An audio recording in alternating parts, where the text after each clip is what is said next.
Good evening. The news bulletin for this Thursday, 9th July. In local news, President Dr. Patrick Emini has officially assigned the new SBC law this morning in a ceremony at State House. Present at the ceremony were Vice President Sebastien Pile, Speaker of the National Assembly, Chief Justice of the Supreme Court, President of the Court of Appeal, Principal Minister, as well as other ministers, Leader of Government Business in the National Assembly, a representative of the board and Deputy Chief Executive Officer of SBC, amongst other guests.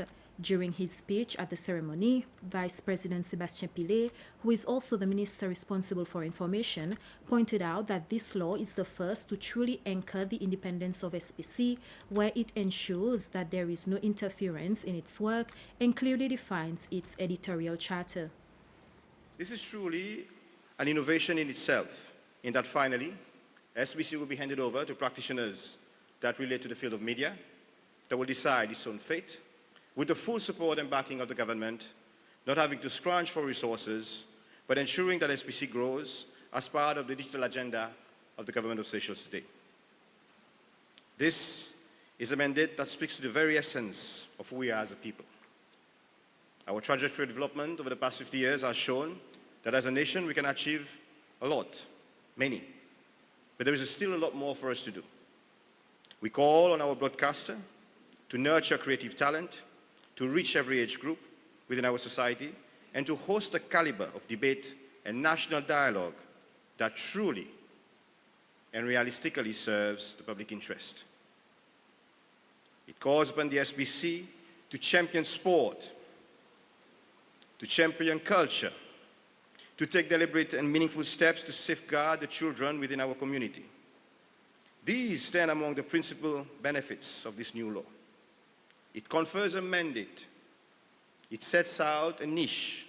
It creates an ecosystem within which SBC becomes, lives, and interacts truly as a national broadcaster, free of impediments, with a clearly defined independence, with a set goal, and a full charter with the full backing of the law.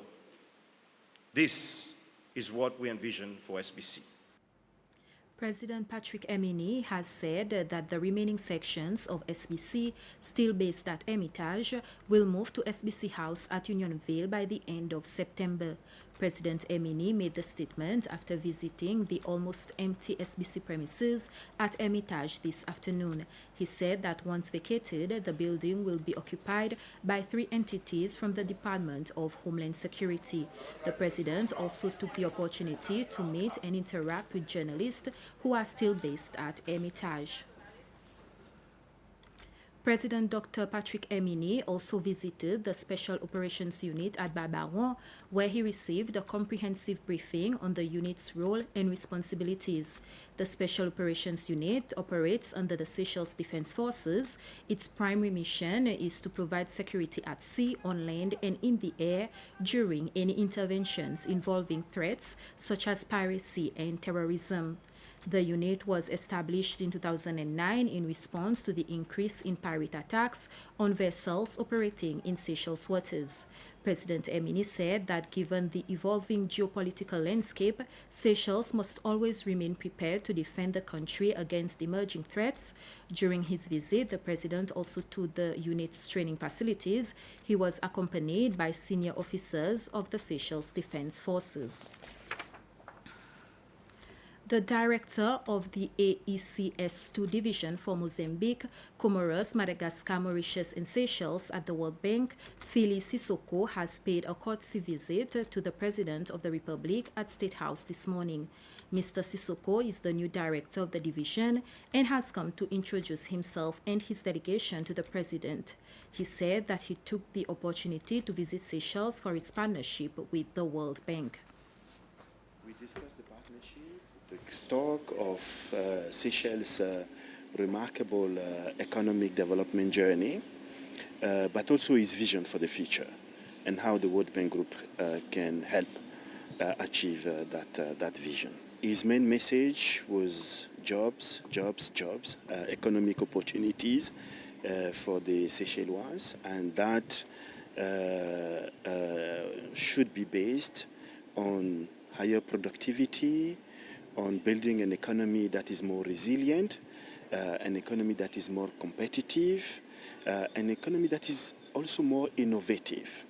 I think Seychelles has shown the last 3 decades that it can lead the way in Africa by building quality institutions, growing exceptionally, having the highest human capital index in the continent. So now it's about the future, right? How can Seychelles reinvent itself to be the leading country in Africa in the next 20, 25 years? And His Excellency has a clear vision on all these areas. And we're working at the World Bank to really support that vision through knowledge. We've just completed a growth and jobs report, and I'm hoping to come back in September for the dissemination of that report, which will give some directions on the reforms and investment that are needed to achieve these objectives. But one key message that I was giving to His Excellency, based on my experience in East Asia, is really execution is key. Execution is actually the policy, right? It's good to have a clear articulation of the what, but the how is extremely important. And this is where we can bring in also the experience from Singapore to inspire the Seychellois on how to build an economy that is resilient and that every Seychellois benefits from. The Cabinet of Ministers had 9 resolutions in its last meet, amongst which were the approval of a revised electricity tariff. Vice President Sébastien Pillet explained that an increase is unavoidable, but measures are being taken to mitigate the hike in price, and the government will be absorbing a significant part of the cost.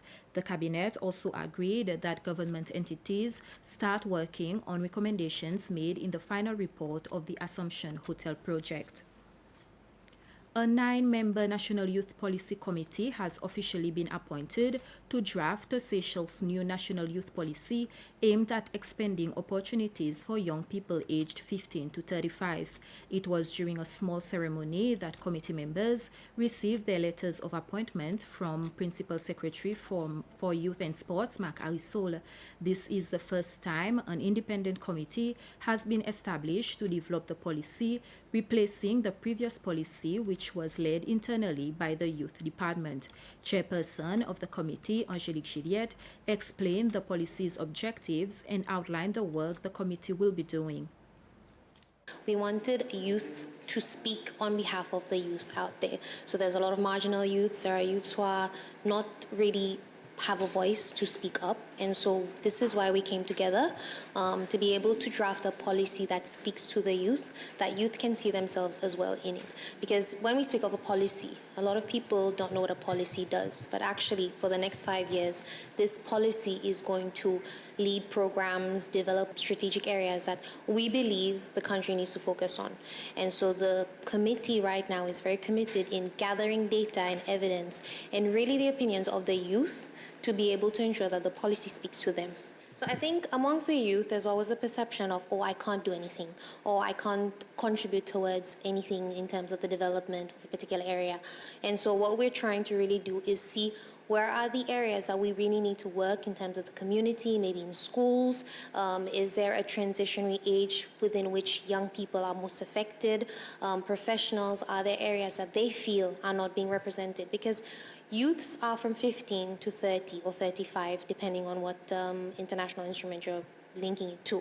So we need to be able to have a policy that speaks to each of those subsegments of youth.